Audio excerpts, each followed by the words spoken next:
নমস্কাৰ সকলোকে Depp information চেণ্টাৰলৈ স্বাগতম জনাইছোঁ। আজি আমাৰ মূল টপিকটো হ'ল প্ৰেজেণ্ট ইনডেফিনিট টেন্স। আমি জানো টেন্স বেচিকেলি তিনি প্ৰকাৰৰ: প্ৰেজেণ্ট টেন্স, পাষ্ট টেন্স আৰু ফিউচাৰ টেন্স।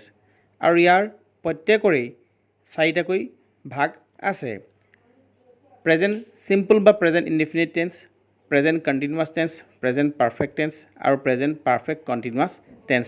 ঠিক সেইদৰে পাষ্ট চিম্পল বা past indefinite tense, past continuous, past perfect আৰু পাষ্ট পাৰফেক্ট কণ্টিনিউৱাছ টেন্স। আৰু ফিউচাৰ চিম্পল বা simple future tense, future continuous, future perfect আৰু future perfect continuous tense. So' আজি আমি প্ৰেজেণ্ট টেন্সৰ এটা ভাগ প্ৰেজেণ্ট ইনডেফিনিট টেন্সৰ বিষয়ে এই ভিডিঅ'টোৰ দ্বাৰা জানিবলৈ চেষ্টা কৰিম। বহুত ইম্পৰ্টেণ্ট টপিক হয়, কাৰণ এই টেন্সৰ বিষয়ে সম্পূৰ্ণ কনচেপ্ট ক্লিয়াৰ হ'লেহে অন্য ছাব কেটেগৰী টেন্সবোৰৰ বিষয়ে জানিবলৈ সহজ হ'ব। তেনেহ'লে সময় নষ্ট নকৰি এই প্ৰেজেণ্ট ইনডেফিনিট টেন্সৰ বিষয়ে জানিবলৈ চেষ্টা কৰোঁ আহক।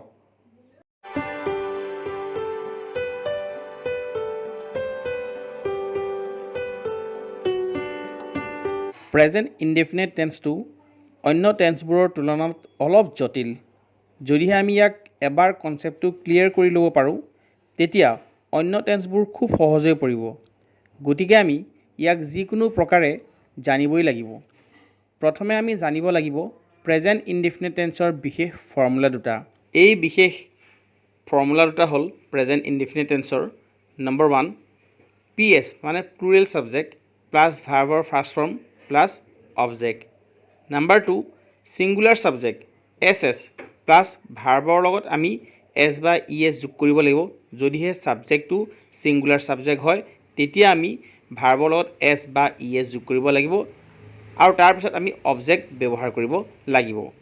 ছিংগুলাৰ ছাবজেক্ট প্লাছ ভাৰ্বৰ লগত S বা ES প্লাছ অবজেক্ট, এই ফৰ্মুলা দুটা প্ৰেজেণ্ট ইনডেফিনিট টেন্সৰ ফৰ্মুলা হয়। গতিকে এই ফৰ্মুলা দুটা ব্যৱহাৰ কৰি আমি অসমীয়া কিছুমান প্ৰেজেণ্ট ইনডেফিনিট টেন্সৰ বাক্যক আমি ইংৰাজীলৈ অনুবাদ কৰিব পাৰোঁ বা ইংৰাজীলৈ ট্ৰেন্সফাৰ কৰিব পাৰোঁ। উদাহৰণস্বৰূপে, মই স্কুললৈ যাওঁ। I go to school। ইয়াত ছাবজেক্ট I হয় আৰু ভাৰ্ব হৈছে যাওঁ মানে go। স্কুললৈ লৈ ইংৰাজী টু হয় আৰু স্কুলটো অবজেক্ট হ'ব, গতিকে স্কুল হ'ব I go to school। ইয়াত এটা কথা মন কৰিব লাগিব, I লগত ভাৰ্বৰ ফাৰ্ষ্ট ফৰ্ম ইউজ হয়। I লগত কেতিয়াও ভাৰ্বৰ লগত S বা ES যোগ নহয়। নেক্সট, মই এখন চিঠি লিখোঁ। I write a letter। Next, অলকাই কিতাপ পঢ়ে। Alka reads book. ইয়াত অলকাটো ছিংগুলাৰ ছাবজেক্ট হয়, গতিকে ভাৰ্বৰ লগত S যোগ হৈছে। ইয়াৰ পিছৰটো হ'ল শিশুবোৰে মিঠাই ভাল পায়। শিশুবোৰে মিঠাই ভাল পায়। ইয়াত ছাবজেক্ট হৈছে শিশুবোৰ। শিশুবোৰ ইংৰাজী হ'ব চিলড্ৰেন, আৰু ভাৰ্ব হৈছে ভাল পায় লাইক, আৰু অবজেক্ট হৈছে মিঠাই চুইটছ। গতিকে ইয়াৰ সম্পূৰ্ণ ইংৰাজী বাক্যটো হ'ব চিলড্ৰেন লাইক চুইটছ। চিলড্ৰেনটো বহুবচন হয়, প্লুৰেল ছাবজেক্ট হয়, গতিকে ভাৰ্বৰ লগত S বা ES যোগ নহয়। গতিকে ইয়াত ভাৰ্বৰ ফাৰ্ষ্ট ফৰ্ম ব্যৱহাৰ হ'ব। ইয়াত ভাৰ্ব ভাল পায় লাইক ব্যৱহাৰ হ'ব, আৰু অবজেক্ট চুইটছ মানে চুইট মিঠাই ব্যৱহাৰ কৰিব পাৰোঁ। গতিকে চিলড্ৰেন লাইক চুইটছ, শিশুসকলে মিঠাই ভাল পায়।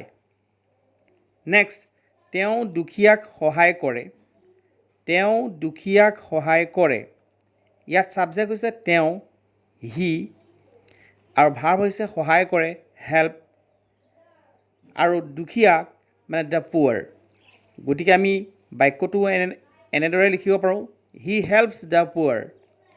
ইয়াত হিটো ছিংগুলাৰ ছাবজেক্ট আৰু ভাৰ্ব হৈছে সহায় কৰা হেল্প, গতিকে ছিংগুলাৰ ছাবজেক্ট ব্যৱহাৰ হোৱাৰ লগে লগে ভাৰ্বৰ লগত S যোগ হৈছে, আৰু অবজেক্ট হিচাপে দি পুৱাৰটো ব্যৱহাৰ হৈছে। গতিকে এই বাক্যটোৰ সম্পূৰ্ণ ইংৰাজী বাক্য হ'ব হি হেল্পছ দ্য পুৱাৰ।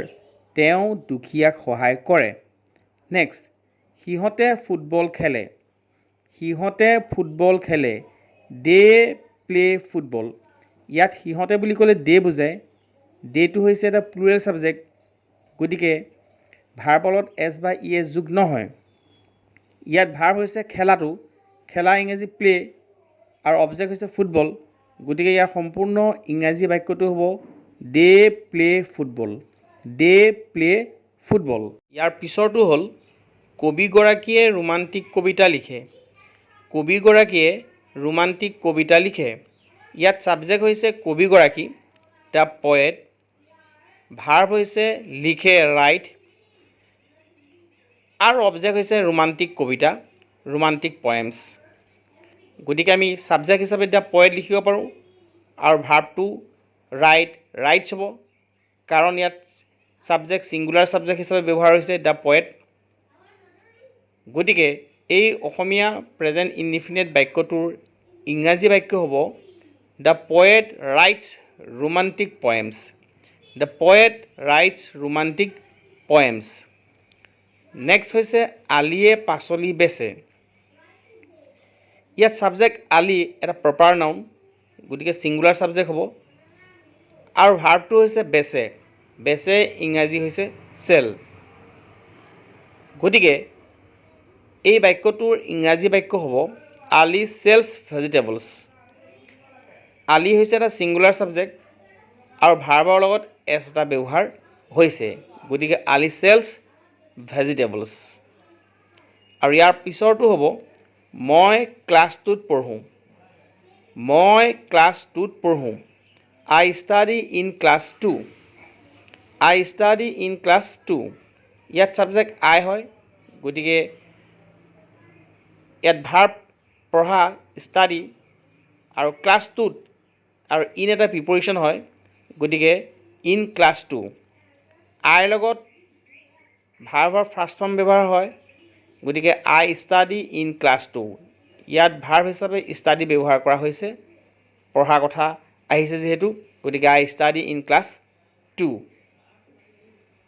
যদিহে এই ভিডিঅ'টোৰ দ্বাৰা কিবা এটা উপকৃত হ'ব পাৰিছে তেনেহ'লে এটা লাইক শ্বেয়াৰ কমেণ্ট আৰু যদি নতুন হয় তেনেহ'লে আমাৰ চেনেলটো প্লিজ ছাবস্ক্ৰাইব কৰি ল'ব আৰু আমাৰ পিছৰ ভিডিঅ'টোত আমি প্ৰেজেণ্ট ইনডিফিনিট টেন্সক অসমীয়া বাক্য এটাক কেনেকৈ সহজতে চিনিব পাৰি তাৰ কিছুমান আমি টিপছ দিম গতিকে এই প্ৰেজেণ্ট ইনডিফিনিট টেন্সৰ পাৰ্ট 2 অংশটো চাব বুলি মই আশা কৰিছোঁ তেনেহ'লে আজিলৈ এৰো ধন্যবাদ